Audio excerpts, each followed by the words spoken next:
Hey, what's up you guys? Welcome back to my channel. My name is Min, and today I want to talk about everything you need to know when you're refinancing your home mortgage. So if the interest rates are really low and you're considering a refinance, then this video is for you.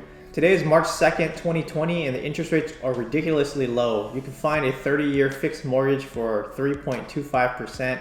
Now you're probably getting a bunch of letters in the mail, a bunch of phone calls from banks and lenders telling you that you can save a whole bunch of money by refinancing. While most of it is true, you have to be a little bit careful and mindful of what strategies they're using. I'll share with you all the common strategies that they'll use. I'll share with you the pros and cons of refinancing, and I'll even show you how you can perform your own break-even analysis to show when you'll break even by refinancing. So let's talk about the common traps. The first trap is the lower monthly payment.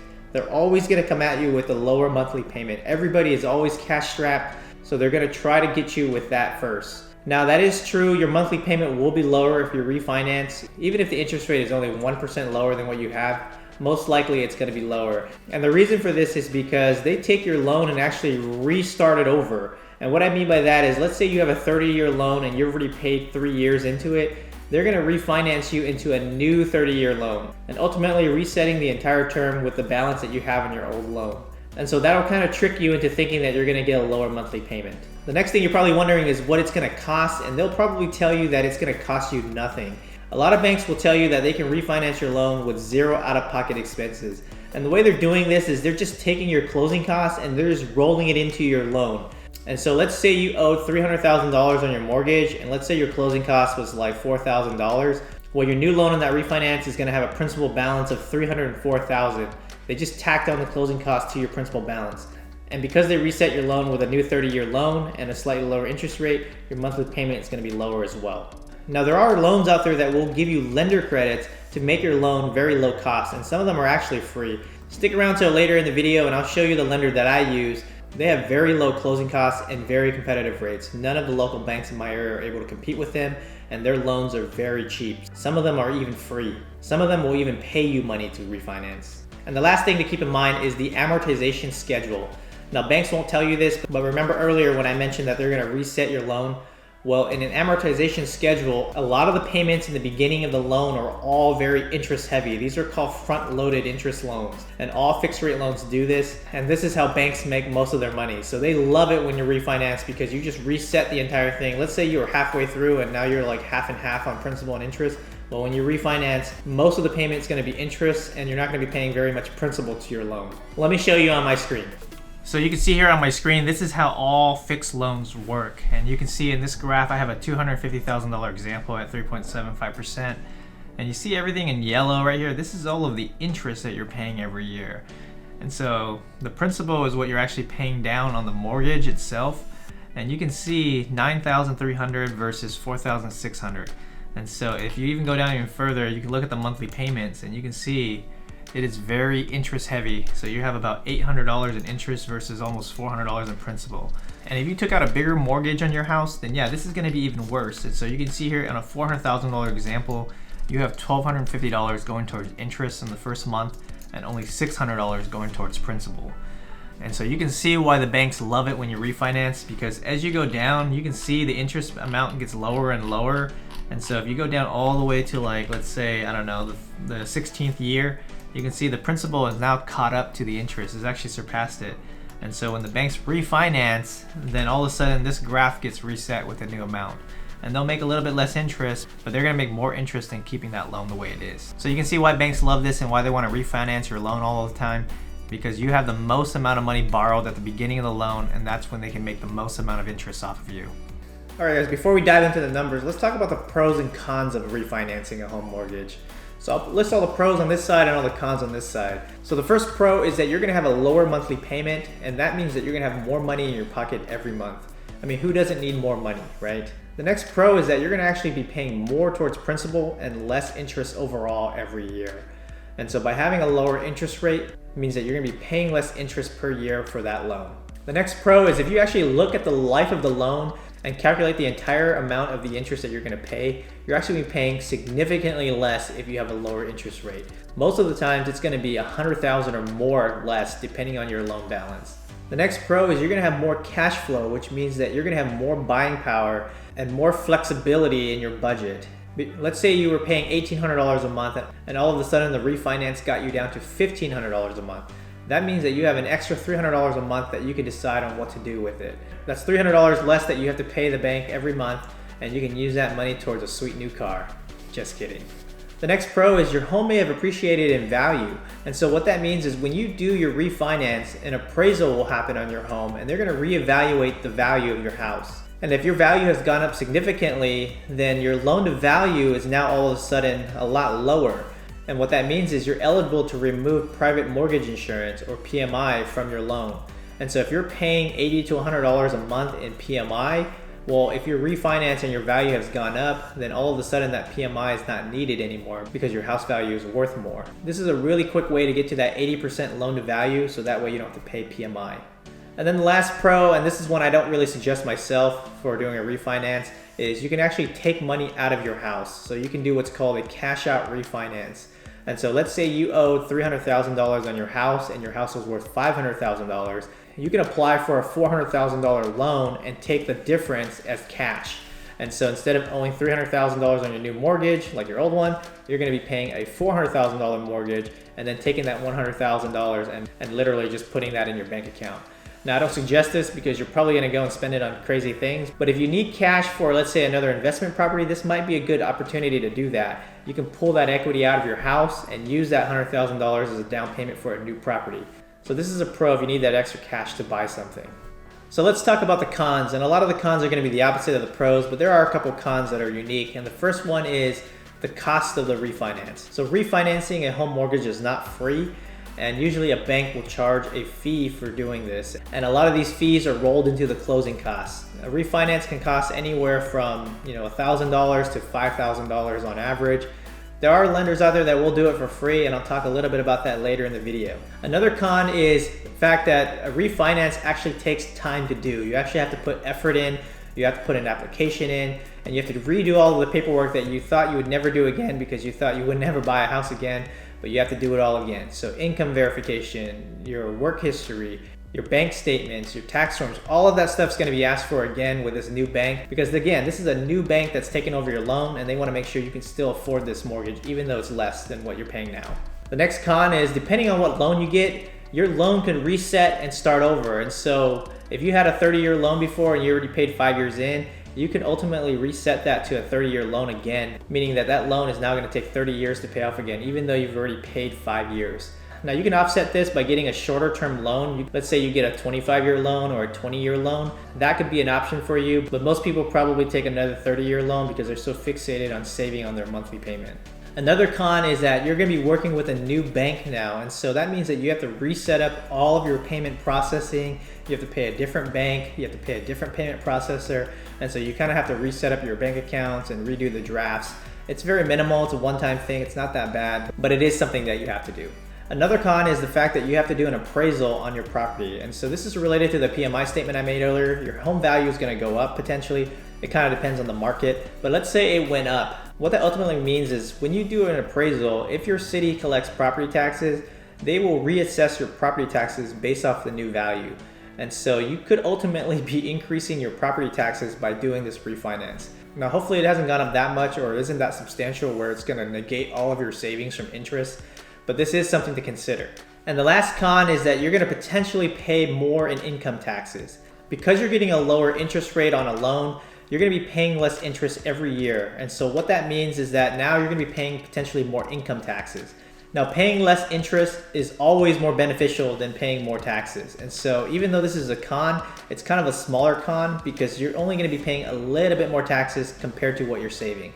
And so by paying less interest, you're gonna be much more ahead in terms of money than it would be for you to pay interest and pay less taxes, if that makes sense. Okay, with the pros and cons out of the way, let's talk about a couple more reasons on when a refinance makes sense. So the first one for me is if you are in a really bad loan, let's say you have an FHA or an adjustable rate mortgage or a 15-year loan, and you wanna get a new loan that's like a 30-year fixed rate. I only suggest a 30-year fixed rate mortgage because it doesn't change ever and it's very safe and consistent. The next reason why you might consider a refinance is if the APR is significantly lower than what your current APR is. And so if your interest rate is, let's say, 5.5%, and today's rates are 3.25%, then that is a really good reason to refinance. Usually a good rule of thumb is if you're 1% different than the current market today, that's probably a good time to start looking. If it's more than 1%, then you should definitely call and get some quotes because you're gonna save some serious money. Another reason to consider refinancing is if you're paying some junk fees. And what I mean by junk fees is private mortgage insurance. Now I talked about this earlier, but there's a good chance to get rid of your PMI if your home has appreciated because during the refinancing process, an appraisal is done on your home to assess the current value. And if the value has gone up and your principal balance is still the same, well, that ratio now can all of a sudden be 80% because the value of your home is more. And then the last thing to consider before you do a refinance is to make sure that you're actually gonna live in the home for a long period of time. And what I mean by long period is maybe 2 to 5 years, because a refinance is gonna cost you money. And there may be a period of time where you won't reap the benefits of all of that money you paid up front if you plan on moving within the next 2 to 3 years. And so we're gonna do a break-even analysis later to show you how long it's gonna take to get your money back when you do a refinance. Now, if you plan on renting your home later down the road, then that definitely makes sense to do a refinance because that means you're keeping that home long-term. The whole point of this is if you don't live in your house long-term, you won't reap the benefits of the lower interest rate. And so you may just be paying closing costs and never actually reach that break-even point or even reach the point where you're actually saving money on the interest. So I just gave you a bunch of reasons on why you should consider a refinance, but I wanted to show you guys how to compare the loans. And when you go loan shopping and you get a bunch of quotes, make sure you're comparing loans apples to apples. Don't compare things like escrow charges or prepaid fees. All of those should be roughly the same for every lender. The only thing you want to look at is the APR rate that they're charging you and the closing costs. Now, some lenders will lump all of these in with the prepaids. Ask them to separate it out. You want to see the lender costs and all of the third-party costs in one bucket and then your prepaids in another. And if you don't know what prepaids and escrow charges are, this is just the money that the lender requires you put in the account to pay for things like your property tax and your homeowner's insurance. And so they want to make sure that you can cover those, and every lender is going to have this requirement. So that's why you want to keep that separate because that's always going to be the same. Your property tax should not change from lender to lender. It's always going to be the same. And one other thing about these escrow charges is that they actually will be refunded to you. And what I mean by that is your old loan has an escrow account that has funds in it to pay your property taxes and insurance. And so when your new refinance loan funds, that old escrow account gets closed out and a check gets mailed to you, so you get that money back. That's why it's best to not compare these things at all, because usually this stuff is going to be a wash at the end of the day. Now you'll notice that I didn't say compare the monthly payment because the monthly payment doesn't really matter yet. Once you start plugging in all the APRs, your monthly payment is automatically going to be calculated for you. And if you do everything right, that monthly payment is already going to go down on its own.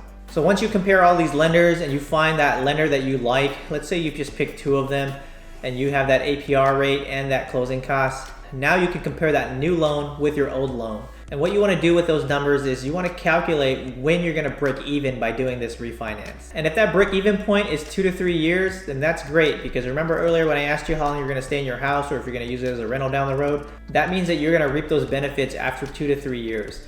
Some loans will actually even be faster than that. It might be a year, it might be 2 months, it might be half a year. So anything under 2 to 3 years break even point is going to be a no-brainer. You should just go and get that loan right now. I'm going to show you guys on the screen here how you can get an instant quote for today's rates and also look at the closing costs that this lender is going to charge you. I'll leave this link in the description below. It's actually a referral link. It's not my referral link. It's a link that will give you $700 towards the closing cost of your loan. So once you get to the website, and you can see the sponsor is Slick Deals, and I use this site to get discounts and buy things. But anyways, you can click on Get Instant Quote, and we're just going to use a $320,000 property that has a mortgage of $250,000. That way we're getting the 80% loan to value or slightly less than that, so that way we don't have to pay PMI. So we're going to enter that information in here. So we're going to put $320,000, and let's say you're trying to get a loan for $250,000. And we're not going to waive escrow. All this means is that you're going to handle all of your property tax and home insurance separately. If you're used to paying your mortgage and paying your property taxes with your mortgage payment, then you're going to want to put no here. So this is a primary residence, single family home, and let's just say your credit score is perfect, because if it's not, you're not going to have very fun results. I think as long as you're above 740 or 720, it should be the same as having an 800. I'm going to select my city here, and then I'm not a military veteran, so I'm going to go ahead and get quotes now, or get rates. And I'm really only interested in looking at 30-year, but I'm going to look at 25 just in case. Maybe the rates are significantly lower and I want to consider it. Remember earlier, one of the cons is you're resetting your loan to 30 years again. So you may want to consider a 25-year loan instead. So that way you don't lose those 5 years. And you might find that the interest rate is actually a little bit lower. So let's take a look here. So let's look at 30-year first. And so you can see here the rates today have actually gone up since yesterday. So I'm gonna hit show more here. So what you want to look at is total costs. And you can see these negative numbers right here means that that loan is actually free to get. And what I mean by free is that the lender is actually going to give you lender credits. And so you can see here lender credit is $2,200, and basically they're giving you about $1,500 to close, and then if you use a referral link you're going to get another $625. And part of your closing costs is going to include third-party charges. These are just fees required to do a refinance, and so the appraisal fee, shipping documents back and forth to the title company, the title charges, the credit report that they have to run on you. The government is going to charge you a recorder fee, your city. And so all of these pretty much add up to about $1,600 here, you can see. And so that's going to be part of your closing costs, but if the lender is giving you a credit, then it's going to offset all of those costs, which ultimately means that that loan is going to be zero cost to you. Truly zero cost, not adding to your principal balance. And then earlier I mentioned the prepaids and the escrow charges. So this is this down here. So you can see here, they don't even tell you what it is because again, this is the same for every lender. There's no difference. You're always going to have to pay property taxes, insurance, and interest. And the interest here is just the amount of money that you have to pay while the loan is getting to the closing date. And so you have to prepay some of that interest through this. And so every lender is going to be the same no matter what. So this is what it looks like to get a no-cost loan. So let's say 3.5% is too high for you. You want to look at another option. Well, the next option you can look at is maybe a 3.375. This one's $1,100, and you can see all the numbers are exactly the same. The only difference is the lender credit is less. And so this thing changes every day. I mean, last week on Friday when I checked, 3.25% was only $1,000 or $800. And so it's gone up slightly. But you can see here, you can check all the rates every day. And so now let's say you wanted to consider a 25-year loan. Well, we can look at the same thing. It's all exactly the same thing. And you can see here, the rates aren't very different. I mean, you can get a 3.5% for no cost, but up here, I think a 3.5% was the same price. And so it doesn't make sense to get a 25-year loan here. It's not going to save you any money in closing costs, and it's not going to give you a lower APR. So personally, me, I would just stick to the 30-year loan and use that to do the comparison. So let's say you really like this bank, or let's say you compared another bank. You can take their numbers now. You can take their closing costs. In this case, let's just say we're going to go with this 3.375 because we don't want to do a free loan because that means break-even point is right now. You don't need to do any math. But let's say it wasn't right now. Let's do this 1,146 at 3.375%. So let's go over here to my spreadsheet here, and I'm gonna put 3.375, and then I'm gonna put 1,146 for closing costs. Okay. So now that we have those numbers entered in here, we need to go and get the monthly payment. And you can use Box Home Loan to get this information. So like this information here, you're probably wondering where I got this from. They actually will have this amortization calculator you can use. And you can see here for year one, the total payment is that much, total interest. So you can plug this number in and get that for right here. So total interest is $8,300. Total principal is $4,900. And then I'll show you how to get this side, which is your current loan. And then total interest over time, you just need to change this to 30 years, and you can see it's $147,886. Okay, so now we have all the numbers entered in here. I'll talk about PMI in a second, and then closing costs we already entered. And then your current loan, so you're probably wondering, how do I get this number? Well, believe it or not, you actually have these numbers in your loan documents, but I'm not gonna have you go hunt this down because you probably don't even know where those documents are. So what you can do is you can use this amortization calculator, and I have a link down in the description below for you. But you can enter the loan amount that you have over 30 years, 5.5%, and hit calculate. And this is just assuming you're at 5.5%. You may not be, I don't know, but put whatever number you have there. And you can see total interest paid is $261, and so we'll put that there. And then monthly payment, I think I already have that. And then principal and interest. So if you go down here, make sure you start at the beginning of the year here, so that way you get the full year. It's 13,666 and 3,368. And so we're gonna put that here. and then we're gonna put this number here.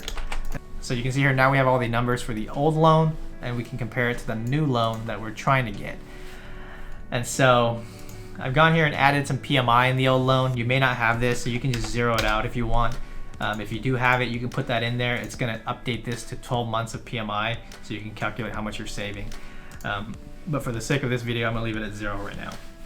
The first obvious thing is you're gonna be saving on your monthly payment, approximately $300 a month. You know, this for most people is probably a no-brainer. They're probably just gonna sign up right now when they see this.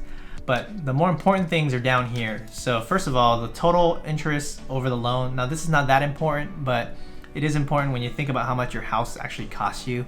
So if you bought a $250,000 house and you paid it off in 30 years and 5.5%, well, that house actually cost you $511,000. And if you got this new loan, then that house actually cost you only almost $400,000. That's significant. And so you can see here you're saving over $100,000 in interest by going with this new loan. So that number is not that important because, again, if you don't live in your house that long and you end up selling it, then none of this matters because you never got to that point. But the things that do matter are what you're paying every year. And so I only looked at year 1 here, but the same can be applied to year 2 and 3 and 4 and so on. The number is going to be lower. It's going to alternate as you go on, because if you look at the payments here, your interest goes lower, your principal goes higher. So the same thing will happen between these two numbers. But let's just look at year 1 because that's when you're paying your closing costs and your refinance charges. And so you want to make sure that you're going to have a break even at some point, at least within the first 2 to 3 years. And so you can see here the principal payment, you know, right off the bat, you're going to be paying $4,900 a year towards principal compared to $3,600. And then here is where you're going to be saving the most amount of money is in interest. And so for 1 year in the old loan, you're going to be paying $13,600 in interest versus $8,300 in interest. That's over $5,300 less in interest that you're paying. That is a significant amount of money. And if you're in this situation, which I know a friend who is, and she's the reason why I made this video, this is a no-brainer. You need to go and refinance right now. There's no point in watching the rest of this video. Just go and do it. No, I'm kidding. Just keep watching. And then here we add the closing costs. And so you can see here, we're saving $5,300, but remember we have to pay closing costs.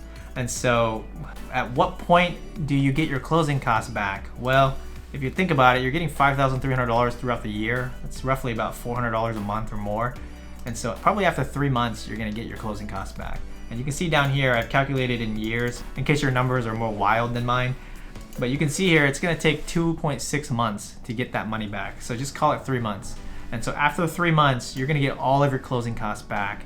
And then you're gonna start saving like crazy because of this low interest rate. So that's a no-brainer. So let's say that your closing cost was a lot more than this $1,100. Let's say you went with a local bank, I don't know, Wells Fargo, they're pretty crappy. And you paid like $8,000 in closing costs. Well, you can see here, it's gonna take you 1.5 years before you get your money back. And yes, this is still a good loan, but in the grand scheme of things, you don't want it to take longer than it needs to break even. And so it's best to just compare it with a low cost loan or a zero cost refinance loan.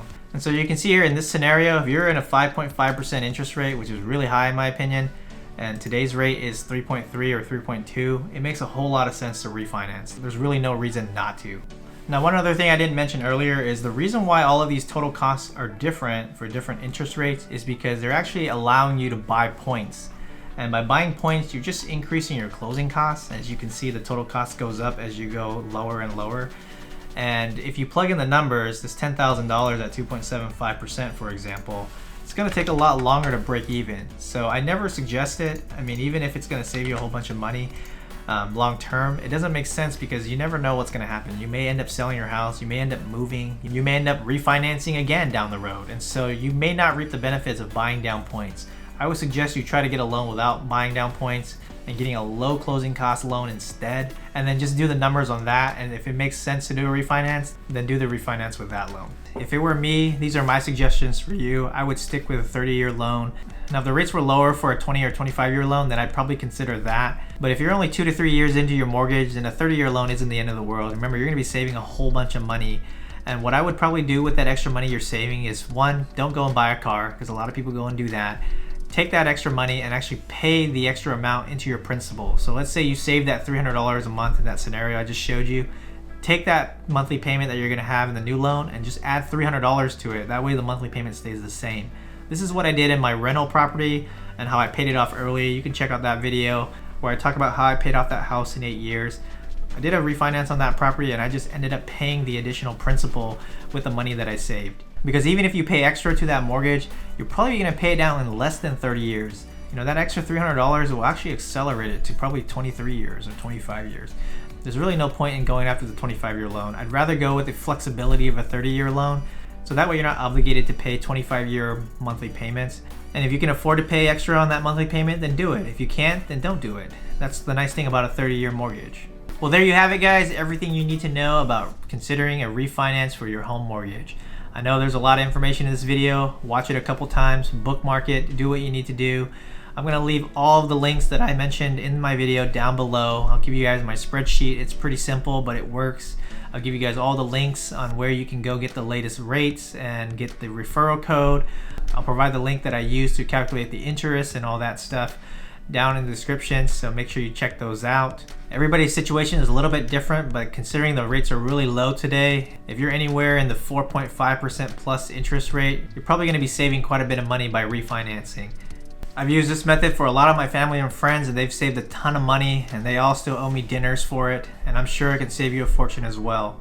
This is the biggest purchase of your life, so you want to make sure you get the lowest interest rate possible, so that way for the next 30 years you don't have to worry about it ever again. And interest rates are so low right now, and they're probably not going to go lower than 3%, so it makes a lot of sense to try to lock this in so you can set it and forget it. Alright you guys, hopefully that video was helpful. If it was, don't forget to hit the like button and share it with one of your friends. And if you enjoy videos like this, don't forget to hit that subscribe button and hit the notification bell so you're aware when new videos are uploaded. And as always, have a nice day.